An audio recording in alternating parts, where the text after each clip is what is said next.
இப்போ அளவுக்கு அதிகமான வண்டிகள் வந்து வந்துச்சுன்னா புகையில தள்ளும்போது பாதிப்பு ஏற்படுங்கிறதுனால இதை கட்டுப்படுத்துகிறாங்க கவர்மெண்ட் வந்து. இதை எப்படி முதல்ல நம்மளே 2 வகையாக பிரிக்கலாம், 2 ஸ்ட்ரோக்கு 4 ஸ்ட்ரோக் அப்படின்னு. 2 ஸ்ட்ரோக் வண்டி நீங்கள் பார்த்தீங்கன்னா பழைய வண்டிக்கு தான் 2 ஸ்ட்ரோக் வண்டி வரும். புது வண்டி எதுவுமே 4 ஸ்ட்ரோக்கில் தான் இருக்குமோ தவிர 2 ஸ்ட்ரோக்கில் இருக்காது. பழைய டிவிஎஸ் கம்பெனி, முக்கியமாக இந்த யமகா, அப்புறம் இந்த RX 135, அப்புறம் பழைய டிவிஎஸ் எக்ஸல்லு, அப்புறம் பார்த்திங்கன்னா இண்டு சுஜுகிப்பாங்க அந்த மாதிரி வண்டி, அப்புறம் பழைய வண்டிகள் மட்டும்தான். இப்போ மேனுஃபேக்சரிங்கே அந்த வண்டி வர்றதில்ல. அதை உபயோகப்படுத்திட்டு இருக்கவங்க வந்து பழைய வண்டியை வந்து அப்படியே ரெஜிஸ்டர் பண்ணிகிட்டு இருப்பாங்க. அந்த வண்டிக்கு மட்டும்தான் 2 ஸ்ட்ரோக்கு. அதில் வந்து புகை ஜாஸ்தியாக வரும். 4 ஸ்ட்ரோக்கில் வந்து அப்படி புகை வராது. இதுக்கு அடுத்து இப்போ BS6 எல்லாம் வருது. ரொம்ப கட்டுப்பாடாக புகை ரொம்ப கம்மியாக தான் இருக்குது. ஸோ அதனால் வந்து கவர்மெண்ட்டே இப்போ என்ன பண்ணுது, இந்த புகை விடுற வண்டிகளை விட்டு எலக்ட்ரிக்கல் வண்டியை வந்து யூஸ் பண்ணுற மாதிரி கவர்மெண்ட் வந்து ஒரு 50க்கு 50, அதாவது ஃபியூல் வண்டி ஒரு 50 பேர் வச்சுருக்காங்கன்னா எலக்ட்ரிக்கல் வண்டி ஒரு 50 பேர் வைக்கிற மாதிரி கவர்மெண்ட்டே வந்து அதுக்கான உதவிகளும் கொஞ்சம் சில இலவசங்களும் கொடுத்து கவர்மெண்ட் வந்து வெஹிக்கிளுக்கு சப்போர்ட் பண்ணுது. இந்த பழைய வண்டியெல்லாம் கம்மியாகிற பட்சத்தில் புகை வந்து கட்டுப்படும் அப்படிங்கிறத வச்சு கணக்கு வச்சு கவர்மெண்ட்டே பண்ணிகிட்டு இருக்குது. அதுபோக சென்டர் வந்து இவ்வளோ சென்டர் வச்சுருக்காங்க. இந்த சென்டரில் வந்து ஒரு டெஸ்ட் பண்ணும்போது அந்த புகையோட அளவு வச்சு வந்து சர்டிஃபிகேட் கொடுக்கறதுனால அப்படி கட்டுப்படுற வண்டிகள் இப்படி வந்து கவர்மெண்ட் கட்டுப்படுத்திகிட்டு இருக்குது. இது போக டெஸ்ட்டே பண்ணாமல் நிறைய வண்டியை ஓடிட்டு இருக்குது. அவங்க வந்து பார்த்திங்கன்னா என்னைக்காவது ஒரு நாளைக்கு ஒரு எஃப்சிக்கு வந்துச்சுன்னா போட்டால் போதும் அப்படிங்கிற சூழ்நிலையில் வந்து அவங்க வண்டி நிறைய பேர் வச்சுருக்காங்க. எக்ஸாம்பிளுக்கு நீங்கள் ஒரு புது வண்டி வாங்கினீங்கன்னா ஃபஸ்ட்டு 15 வருஷம் அவங்க வந்து பொல்யூஷன் டெஸ்ட் பண்ண ஒரு அவசியம் வந்து ஏன் வரும்னா 15 வருஷம் கழிச்சு எஃப்சி வரும். ஸோ அப்போ கூட டெஸ்ட் பண்ணால் போதும்னு சொல்லி சில பேர் டெஸ்ட்டே பண்ணாமல் தான் ஓட்டுறாங்க. ஆக மொத்தம் புகையை பரிசோதனை பண்ணி கண்ட்ரோல் பண்ணி சர்டிஃபிகேட் வாங்கி ஓட்டினா கவர்மெண்ட் ஓட்டுறது போடுற பெனால்ட்டி 10,000 ரூபா வந்து உங்களுக்கு லெஸ் ஆகும். இது இன்னும் எலக்ட்ரிக்கல் வண்டி வரும்போது பொல்யூஷன் சென்டர் ஆட்டோமேட்டிக்காகவே டிக்ரீஸ் ஆயிரும். இன்றைக்கி இருக்கிற சுச்சுவேஷன் வந்து எல்லா வண்டிக்கு பொல்யூஷன் டெஸ்டிங் சர்டிஃபிகேட் வந்து உள்ள ஆன்லைனில் வர்ற மாதிரி பண்ணால் மட்டும்தான் பெனால்ட்டிங்கிற கவர்மெண்ட் பெனால்ட்டி 10,000 ரூபா வந்து தப்பிக்க முடியும். அதனால் வந்து புகை பரிசோதனை பண்ணி சர்டிஃபிகேட் வச்சுக்கிறது நல்லது. பொதுமக்களுக்கும் அதே மாதிரி புகை தன்மை கம்மியாகிறதுனால அவங்களுக்கும் நல்லது.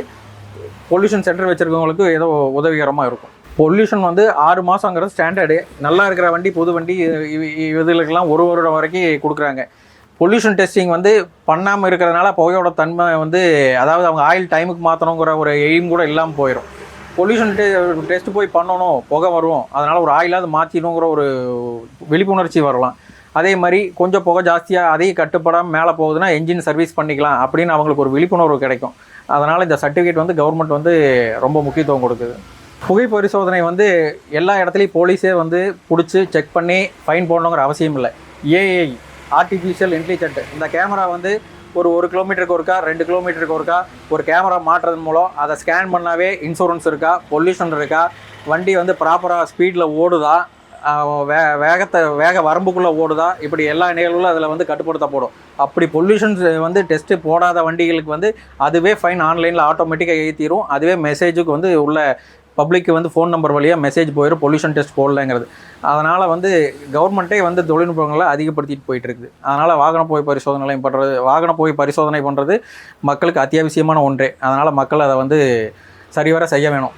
ஒரு புகை பரிசோதனை பண்ணும்போது பார்த்திங்கன்னா வாகனத்தோட எண்ணெய் வந்து ஆர்டிஎஃப்ஸோட உள்ளுக்குள்ளே இருக்க பாரிவாகன் சைட்டுக்குள்ளே அடித்து அப்படி உள்ளே போகும்போது அந்த வண்டியோட புகையோட தன்மையை வந்து உள்ளே பதிவு பண்ணுது. அப்படி பதிவு பண்ணதுக்கு பின்னாடி வண்டியை ஃபோட்டோ எடுக்கிறதுக்காக ஒரு சாஃப்ட்வேர் வந்து உள்ள 2.0 அது வந்து ஆப்ரேட் ஆகிறதுக்கு ஆரம்பிக்குது. அந்த சாஃப்ட்வேர் பேர் தான் 2.0. அப்படி ஆப்ரேட் ஆகிறதுக்கு ஆரம்பிக்கும் போது அந்த டெஸ்டிங் பர்சன் வந்து ஒரு ஆதார் கார்டோட ப்ளட்ஜ் ஆகிருந்துச்சுன்னா அந்த ஆதார் கார்டு இருக்க கைரேகை வச்சா மட்டும்தான் அந்த டெஸ்டிங் வந்து சென்டர் ரன் ஆகும். அப்படி ரன் ஆகிற பட்சத்தில் இன்னும் வந்து ஒரிஜினல் பர்சன் டெஸ்ட் பண்ணுறதுனால இன்னும் புகையோட கட்டுப்படும் தன்மை இன்னும் அதிகமாகும். அதாவது இன்னும் புகை வர்றதை வந்து இன்னும் கட்டுப்படுத்த முடியும். அப்படி பண்ணும்போது வந்து இன்னும் சென்டர்கள் வந்து பார்த்திங்கன்னா கரெக்டான டெஸ்ட் ரிப்போர்ட் கொடுக்க முடியும். இல்லை இன்னும் அட்வான்ஸாக இன்னும் எதிர்பார்க்கணும் அப்படின்னா சென்டருக்கு முன்னாடி ஒரு கேமரா மாட்டி அந்த கேமராவில் இருக்க பதிவுகளையே உள்ள டைரெக்டாக பதிவு பண்ணுற மாதிரி ஏற்படுத்தலாம். அப்படி பண்ணால் இன்னும் புகையோட தன்மை கட்டுப்படும், மக்களுக்கு இன்னும் பயனளிக்கக்கூடியதாக இருக்கும். கவர்மெண்ட்டில் வந்து வாகன புகையோ மற்ற புகையோ கட்டுப்படுத்தணும்னு விருப்பப்பட்டால் கார்பன் டம்பிங் மெஷின் இதை யூட்டிலைஸ் பண்ணி இருக்கிற கார்பன் பூரா கலெக்ட் பண்ணால் அந்த கார்பனை செயற்கை வைரமாகவும் மாற்றிக்க முடியும். 2வது பொல்யூஷன் டெஸ்டிங் சென்டர் அப்படின்னு ஒன்று தேவையில்லாத சூழ்நிலைக்கு உருவாக்கிடலாம்.